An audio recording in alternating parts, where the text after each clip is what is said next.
नमस्कार दोस्तों, हमारे YouTube चैनल बुक्स प्ले में आपका स्वागत है। आज हम बात कर रहे हैं जेफ केलर द्वारा लिखी बुक एटीट्यूड इज एवरीथिंग की। दोस्तों, इस किताब के लेखक जेफ केलर कहते हैं कि आप सिर्फ एटीट्यूड यानी सोचने का ढंग बदलिए।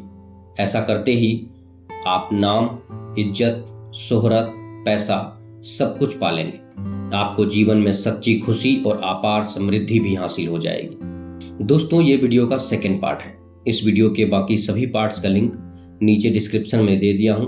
इस वीडियो को देखने के बाद आप बाकी पार्ट्स को जरूर देखें। तो चलिए शुरू करते हैं। अध्याय 2, आप एक मानव रूपी चुंबक हैं। You are a human magnet. दोस्तों, हेनरी फोर्ड कहते हैं, क्या आपको लगता है कि आप यह कर सकते हैं, या आपको यह लगता है कि आप यह नहीं कर सकते? आप दोनों ही परिस्थिति में सही हैं।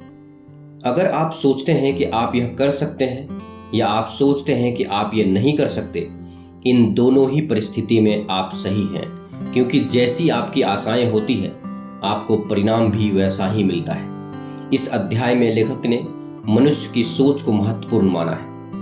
वो कहते हैं कि मनुष्य जैसा सोचता है वैसा ही वह बन जाता है। हमारी सोच एक चुंबक की तरह हमारे व्यक्तित्व को अपनी ओर खींचती है। अपने लक्ष्य को पाने के लिए हमारी सोच का पॉजिटिव होना बेहद जरूरी है। जब तक हम अपने लक्ष्य के प्रति पूरी तरह समर्पित नहीं होंगे, मन में नेगेटिव विचार ही आएंगे, तो कैसे हम अपने लक्ष्य तक पहुंच पाएंगे? लेखक आगे बताते हैं कि मानव एक चुंबक रूपी प्राणी है। कुछ लोग काफी सफल हो जाते हैं और कुछ लोग अपनी असफलताओं से ही बाहर नहीं निकल पाते। लेखक का मानना है कि मनुष्य को सफल बनाने के लिए केवल 6 जादुई शब्द काफी हैं। और आपको ये जानकर हैरानी होगी कि जो 6 शब्द आपको सफल बनाएंगे, वही 6 शब्द आपको असफल भी बनाते हैं। यह 6 शब्द हैं, we become what we think about. मतलब हम वही बन जाते हैं जैसे हम खुद के बारे में सोचते हैं। यह ऐसे काम करता है, यदि हम किसी लक्ष्य के बारे में लगातार सोचते हैं तो हम उसकी ओर आगे बढ़ने का प्रयत्न प्रारंभ कर देते हैं।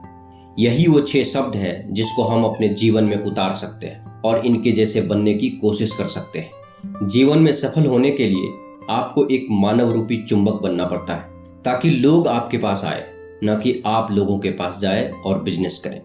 लेखक के अनुसार इंसान एक ह्यूमन मैग्नेट की तरह होता है। आप जाने या अनजाने में अपनी सोच और भावनाओं को ब्रह्मांड में भेजते रहते हैं और एक ह्यूमन मैग्नेट की तरह उन चीजों और परिस्थितियों को आकर्षित करते हैं जिनके बारे में आप ज्यादातर सोचते रहते हैं। यदि आप नेगेटिव सोच और भावनाएं रखते हैं तो आप नेगेटिव परिस्थितियों को ही आकर्षित करेंगे। आपके विचार के अनुसार आपका मन लोगों और परिस्थितियों को आकर्षित करता है। मान लीजिए एक आदमी है जो सोचता है कि मैं हर साल 10 लाख रुपए कमा सकता हूं, तो वो एक मानव चुंबक की तरह उन सभी रास्तों को ढूंढ लेगा जिससे वो 10 लाख रुपए कमा सके। अब दूसरा पहलू ये है कि अगर वो सोचे उसे अपने परिवार की समस्याओं को दूर करने के लिए 10 लाख रुपए कमाने चाहिए।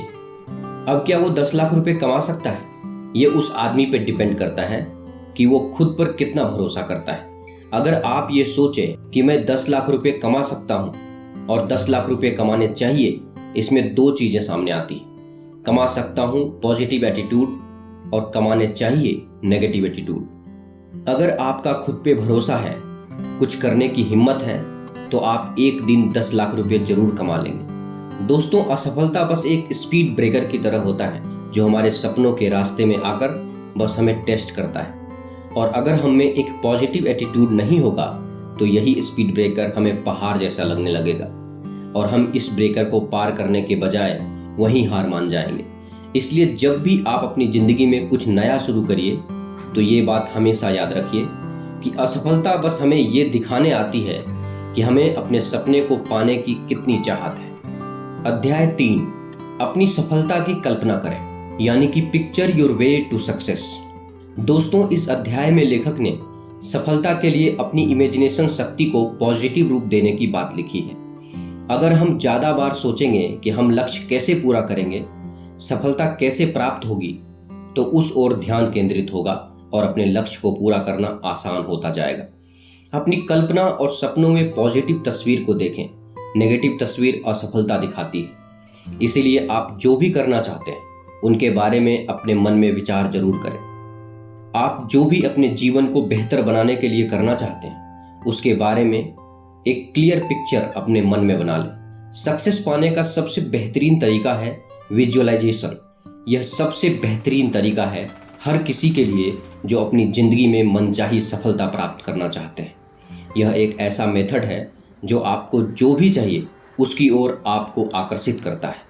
हम जब भी खाली होते हैं तो हमारे जीवन में ऐसे ख्याल आते हैं कि वो इतना बड़ा आदमी कैसे बना, या मैं ऐसा क्या कर सकता हूँ कि सब लोग मेरे बारे में बात करें।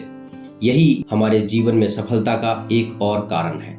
एक इंटरव्यू में प्रसिद्ध गायिका सेलिन डियोन से पूछा गया कि क्या उन्होंने अपने करियर की शुरुआत में कभी सोचा था कि पूरी दुनिया में वो इतने पॉपुलर हो जाएंगे, उनके लाखों रिकॉर्ड्स बिकेंगे और वे टूर पर रहकर हर सप्ताह कई हजार लोगों के सामने गाना गाएंगी। डियोन ने जवाब दिया कि इनमें से किसी भी बात पर उन्हें आश्चर्य नहीं हुआ, क्योंकि इस तरह की कल्पना उन्होंने तभी कर ली थी जब वे केवल 5 वर्ष की थी। इसलिए हमारा पहला कदम अपने इच्छित परिणाम की छवि का निर्माण करना है। आपको केवल अपनी कल्पना ही सीमित कर सकती है। आप जानते होंगे कि बहुत से लोग सार्वजनिक सभा में संबोधित करने से घबराते हैं। कई तरह के सर्वे करने के बाद पाया गया कि यह लोगों का सबसे बड़ा डर है, जो मौत के डर से भी कहीं आगे है। दोस्तों, आप सोचिए, जब लोगों से भाषण देने के बारे में सिर्फ सोचने भर के लिए भी कहा जाए तो उनके मन में किस तरह के चित्र उभरने लगते हैं। वे स्वयं को श्रोताओं के सामने घबराए हुए खड़ा देखते हैं। शायद वे जो कहना चाहते हैं उसे याद करने में कठिनाई का अनुभव करते हैं। यदि अपने मानस पटल पर आप इन छवियों को बार बार दोहराएं तो यकीन माने कि आप एक वक्ता के रूप में कोई खास सफलता हासिल नहीं कर पाएंगे। इसके बजाय अपने मन में इस तरह की छवि बनाएं कि आप आत्मविश्वास से भरे हुए अपनी प्रस्तुति दे रहे हैं। श्रोतागण आपके हर शब्द को ध्यान से सुन रहे हैं। आपने श्रोताओं को एक मजेदार वाक्य सुनाया है और वे हंस रहे हैं। अंत में वे बड़ी गर्मजोशी से आपके लिए तालियां बजा रहे हैं। बाद में लोग आपको बधाई देने आ रहे हैं। क्या आप देख पा रहे हैं कि ऐसे मानसिक चित्र किस तरह एक बेहतर वक्ता बनने में आपकी सहायता कर सकते हैं? हालांकि ध्यान रखें कि आपके मन में उभरी इस तरह की तस्वीरें रातों रात वास्तविकता में साकार नहीं होती। हाँ, लेकिन यह तय है कि धैर्य के साथ लगातार इस तरह की मानसिक तस्वीरों, फिल्मों पर अपना ध्यान केंद्रित कर आप ऑटोमेटिकली उन तरीकों से कार्य करने लगेंगे जो आपके सपनों को साकार करने में सहायक सिद्ध होंगे। सपनों को हकीकत में बदलने के लिए विजुअलाइजेशन की प्रक्रिया बहुत कारगर होती है। दुर्भाग्यवश हम में से ज़्यादातर लोग अपने मन में नेगेटिव चीज़ों और परिस्थितियों का चित्र बनाते रहते हैं, जिससे हमारे जीवन में दुख और परेशानियां ही आती हैं। विजुअलाइजेशन वह प्रक्रिया है जिसकी सहायता से हम अपनी मनचाही चीज़ों का चित्र अपने मन में बनाते हैं। इस प्रक्रिया की मदद से आप यह निर्धारित कर सकते हैं कि आप किस प्रकार के संबंध चाहते हैं, आप जीवन में कितनी सफलता पाना चाहते हैं और कितने पैसे कमाना चाहते हैं। 1990 में कॉमेडियन जिम कैरी जब एक साधारण इंसान थे, तब उन्होंने अपने नाम $10 मिलियन का एक चेक लिखा और यह सुनिश्चित किया कि 5 साल के अंदर अपनी एक्टिंग के जरिए वह यह पैसा कमा लेंगे। जिम कैरी हमेशा इस चेक को देखकर यह विजुअलाइज किया करते थे कि उन्होंने अपना लक्ष्य प्राप्त कर लिया है और इस चेक में लिखी धनराशि उनके पास है। 1994 में जिम कैरी की फिल्म डम डमर रिलीज हुई और उन्हें अपनी एक्टिंग के लिए $10 मिलियन का एक चेक मिला। विजुअलाइजेशन की प्रक्रिया आपके सफलता की राह को और आसान बना देता है। अध्याय 4, प्रतिबद्ध हो जाएं और दुनिया हिला दें। Make a commitment and you will move mountains. लेखक के अनुसार ऐसा कुछ भी नहीं है जो हम नहीं पा सकते। एक बार मानसिक रूप से तैयार हो जाएं कि जो चाहते हैं वो हो सकता है तो हम वो पा भी लेंगे। इस अध्याय में लेखक ने लक्ष्य के प्रति पूर्ण समर्पण को महत्व दिया है। अगर हम किसी कार्य के प्रति कमिटेड रहते हैं और हमारा कमिटमेंट पूरी तरह पॉजिटिव विचार से भरा है, मन मस्तिष्क किसी काम को सफल बनाने की ठान ले, तो बड़े से बड़ा लक्ष्य भी पूरा हो सकता है। अपने लक्ष्य के प्रति दृढ़ निश्चयता जरूरी है, जिससे असफलता को सफलता में बदला जा सकता है। अगर हम किसी काम को करने की ठान लें तो अपनी क्षमता से ही उसे पूरा कर लेंगे। राह में आने वाली हर मुश्किलों का सामना कर लेंगे, रास्ते के मजबूत से मजबूत पत्थर को भी हटा देंगे। हमारे कमिटमेंट का नजरिया पॉजिटिव होना चाहिए। जीवन में सफल होने के लिए यह एक और पॉइंट है कि आप किसी काम के प्रति प्रतिबद्ध हो जाएं। अगर आप मानसिक रूप से इस बात के बारे में प्रतिबद्ध हो जाए कि आप जो करना चाहते हैं वो करके रहेंगे, तो उससे आपकी सफलता को आपके पास आने से कोई रोक नहीं सकता है। अगर आपको लगता है कि किसी भी सफलता को पाने के लिए केवल 5 स्टेप ही हैं, तो आपको उस काम को करने में 5 स्टेप ही लगेंगे। और अगर आप सोचते हैं कि सफल होने के लिए 5000 स्टेप हैं, तो फिर आपको सफल होने में वही 5000 स्टेप लगेंगे। आइए इसे एक शानदार स्टोरी से समझते हैं। यह कहानी है न्यूपोर्ट बीच कैलिफोर्निया के निवासी बेंजामिन रोल की। रोल ने 1990 में 67 वर्ष की उम्र में लॉ स्कूल से ग्रेजुएशन किया। स्वाभाविक था कि उन्हें अपनी कानूनी प्रैक्टिस शुरू करने से पूर्व कैलिफोर्निया बार एग्जाम पास करनी पड़ती। इस एग्जाम को पास करने के अपने पहले प्रयास में वे फेल हो गए। दूसरी बार भी वे फेल हो गए, फिर तीसरी, चौथी, फिर 13वीं बार असफल हुए। मैं आपको बता दूं, बार एग्जाम साल में केवल 2 बार ही दी जा सकती है। इसीलिए जब वे अपने 13वें प्रयास में असफल रहे, तब वे 73 वर्ष के हो चुके थे।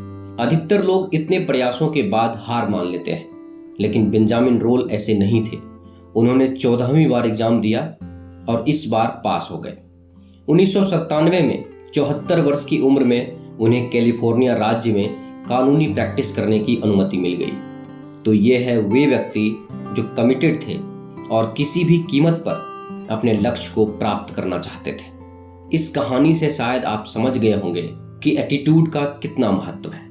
अधिकतर लोग 60 साल की उम्र के बाद लॉ स्कूल में जाने की सोचते भी नहीं, और ये ऐसे व्यक्ति हैं जिन्होंने न केवल 67 वर्ष की उम्र में लॉ स्कूल में प्रवेश लिया, बल्कि ग्रेजुएशन के बाद बार एग्जाम पास करने के लिए 6 वर्ष तक डटे रहे। बेंजामिन रोल की कहानी इस बात का एक और पुख्ता सबूत है कि एटीट्यूड इज एवरीथिंग। दोस्तों, आप देख रहे हैं जेफ केलर द्वारा लिखी बुक एटीट्यूड इज एवरीथिंग की समरी।